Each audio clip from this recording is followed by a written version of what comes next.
2,000 years have passed. Empires have risen. Empires have crumbled. Entire civilizations have been erased from the map. And yet, one name has never faded. One name still makes historians argue, still makes military commanders study, still echoes across every culture on Earth. Alexander, the Great. Think about this for a second. He became king at just 20 years old. By the time he was 30, he had conquered more land than any ruler in history. Stretching from Greece all the way to the edges of India, he never lost a single battle, not one. But here's what makes his story truly extraordinary. He didn't just conquer territory, he fused civilizations, Greek philosophy, Persian administration, Egyptian religion, Indian warfare. He blended them all into something the ancient world had never seen before. So who was Alexander, really? Was he a visionary genius, a man born to reshape the world? Or was he a brilliant but reckless young king, consumed by ambition, chasing a dream so enormous it eventually destroyed him? Today, we go back to the very beginning. This is the full story of Alexander the Great. The year is 356 BC. In the ancient Macedonian capital of Pella, a boy is born. His name is Alexander. His father is Philip II, the iron-fisted king of Macedon, a man who had already transformed a small Greek kingdom into a regional military power. His mother is Olympias, a fierce and deeply religious woman who genuinely believed, that her son had been fathered not by Philip, but by Zeus himself. From the very first day, Alexander was raised to be extraordinary. He had private tutors from childhood. A strict military trainer named Leonidas drilled him in combat, horseback riding and physical endurance. No luxuries, no softness. Leonidas reportedly used to search Alexander's luggage before campaigns to make sure he wasn't hiding extra food or comforts. But the moment that truly revealed Alexander's character happened when he was just 10 years old. A horse trader arrived at the Macedonian court with a stallion. Beautiful, enormous, completely uncontrollable. Every rider who attempted to mount it was thrown off immediately. Philip watched his best men fail, and he was about to send the trader away when young Alexander stepped forward. "I can ride him," he said. Philip stared at his 10-year-old son. The courtiers laughed, but Alexander had noticed something no one else had. The horse was terrified of its own shadow. It kept shying away from the movement on the ground beneath it. So Alexander did something simple and brilliant. He turned the horse to face the sun, so the shadow fell behind it. Then he spoke to the animal gently, stroked it, and calmly climbed on. The horse didn't throw him. Alexander rode it perfectly. Philip watched in silence. Then, according to the ancient writer Plutarch, he said, "My son, seek a kingdom worthy of yourself. Macedon is too small for you." That horse named Persepolis would carry Alexander into every major battle of his life. When Alexander was 13, Philip did something remarkable. He hired the greatest mind in the ancient world to teach his son, Aristotle, for 3 years in a quiet sanctuary called Mieza. Aristotle taught Alexander philosophy, medicine, science, logic, rhetoric, and literature. Alexander became obsessed with Homer's Iliad. He kept a copy of it with him his entire life, annotated by Aristotle himself, stored under his pillow alongside a dagger. His hero was Achilles, the warrior who chose a short, glorious life over a long, forgotten one. Alexander would eventually make the same choice. By 16, Alexander was already being left in charge of Macedon while Philip led military campaigns abroad. When a Thracian tribe called the Madi saw an opportunity and launched a rebellion, thinking a teenage boy would be easy to overpower, Alexander crushed them decisively, founded a city on the site, and named it Alexandropolis. He was 16 years old. 2 years later, at the Battle of Chaeronea, Philip gave Alexander command of the left wing of the Macedonian army, facing the elite sacred band of Thebes, the finest soldiers in Greece. Alexander broke them completely. The battle ended Greek resistance to Macedonian power. Father and son had conquered Greece together. But the relationship between Alexander and his father was beginning to fracture. Philip took a new wife, a full Macedonian noblewoman named Cleopatra Eurydice. At the wedding feast, her uncle Attalus raised a toast. He asked the gods to grant Philip and Cleopatra a legitimate heir to the throne. The implication was clear. Alexander, whose mother was foreign, was not legitimate enough. Alexander threw his goblet across the room at Attalus. Philip drew his sword and lunged at his own son, only to stumble drunkenly and fall to the floor. Alexander looked down at his father and said coldly, "Here is the man who was preparing to cross from Europe into Asia, yet he cannot cross from one table to another." Alexander and his mother left Macedon. The royal family was broken. They were eventually reconciled, but the warmth was gone. Then, in 336 BC, at his own daughter's wedding celebration, Philip II was assassinated by one of his own bodyguards. The reasons are still debated by historians today. Some believe it was purely personal revenge. Others suspect a deeper conspiracy. Alexander was 20 years old, and suddenly he was king. He moved fast, brutally fast. Cleopatra and her infant child were killed.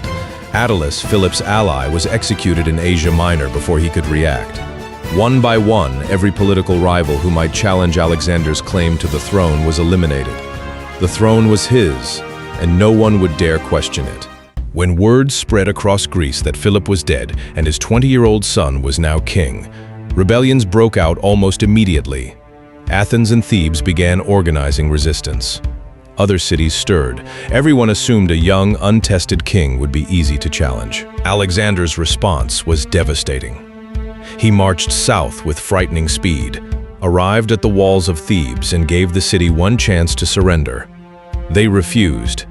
Alexander destroyed Thebes almost entirely, tearing down every building except the temples and the house of the ancient poet Pindar, whom he admired.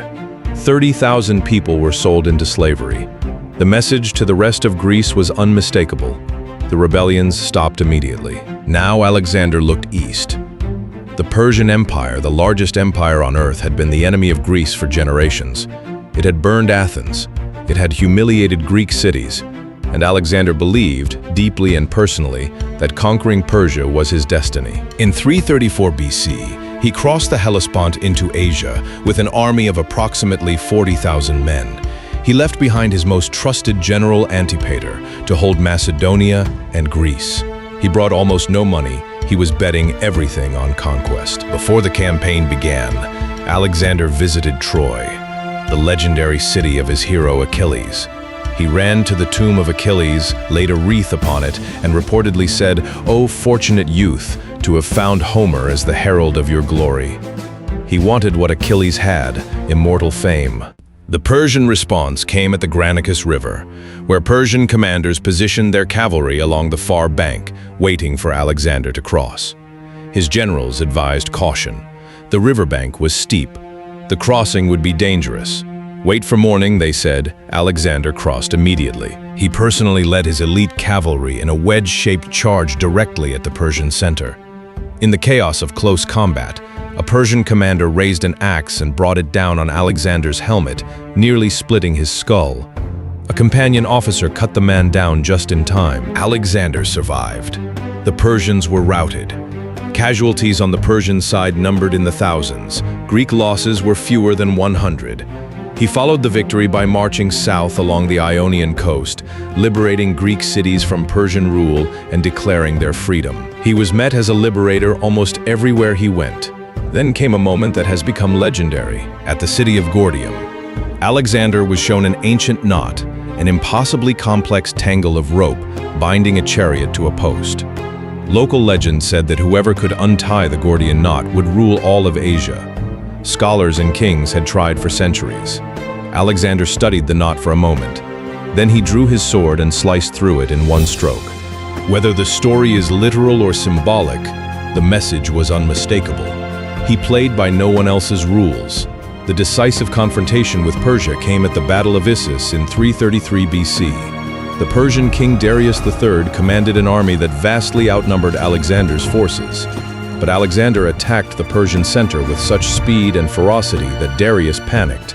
He turned and fled, abandoning his army, his treasury, and his own family on the battlefield. Alexander treated Darius's captured mother, wife, and daughters with complete respect. It was a calculated act of nobility, and it sent a message to every Persian noble watching. Alexander was not a barbarian. He was something far more dangerous. He was a king. With Persia's army broken, Alexander turned south towards Egypt. The Egyptians had suffered under Persian rule for generations. When Alexander arrived, they did not resist. They welcomed him.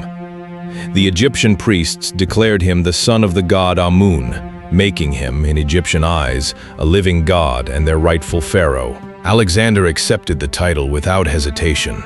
In Egypt, he founded a new city on the Mediterranean coast.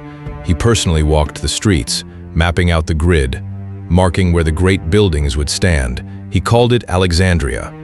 Today it still bears his name, one of more than 20 cities he would eventually found across the ancient world. He also made a mysterious desert journey to the oracle at Siwa, deep in the Egyptian desert.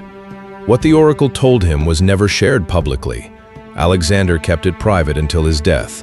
Historians still debate what was said.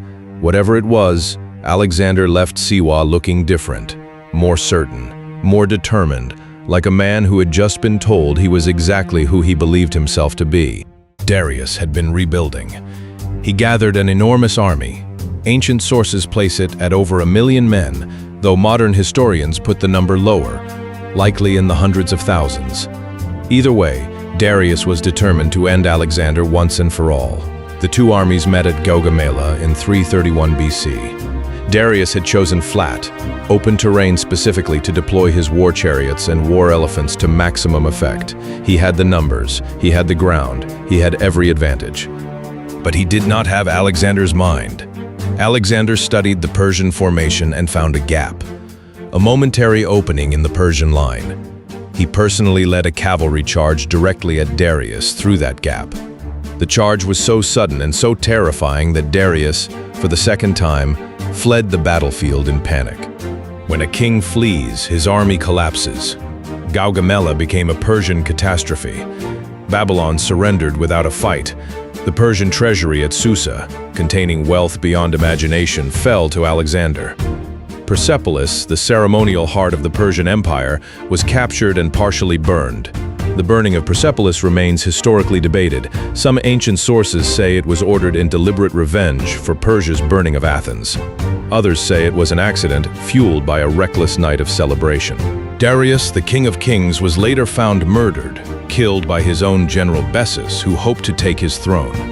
Alexander ordered Darius buried with full royal honors. The Persian Empire, the greatest empire the ancient world had ever known, was gone. Alexander was its master, but Alexander could not stop. He pushed east into Central Asia, into the remote mountain kingdoms that no Greek had ever seen. He founded cities. He fought guerrilla wars in the mountains of modern-day Afghanistan. He married Roxana, the daughter of a local Bactrian nobleman, to strengthen his alliances in the east, a genuine political marriage that, by most accounts, also became a genuine bond. Then, in 327 BC, he turned towards India. The Indian campaign was unlike anything that had come before. The terrain was brutal.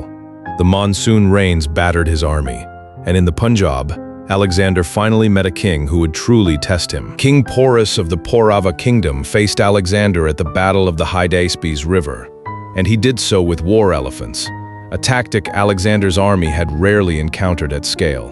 The elephants terrified the Macedonian horses. The crossing of the flooded Hydaspes River in a night operation, under driving rain, became one of Alexander's most brilliant military feats. Alexander won. Porus was captured, but when Porus was brought before Alexander and asked how he wished to be treated, he stood tall, injured, defeated, but unbroken, and said simply, "As a king." Alexander looked at him for a long moment. Then he returned Porus's kingdom to him. He made him an ally. He recognized something of himself in Porus: defiance, pride, courage. Alexander wanted to keep going. The Ganges River lay ahead. Beyond it, more kingdoms, more territory, more glory. But his army had reached its limit. They had been marching for 8 years.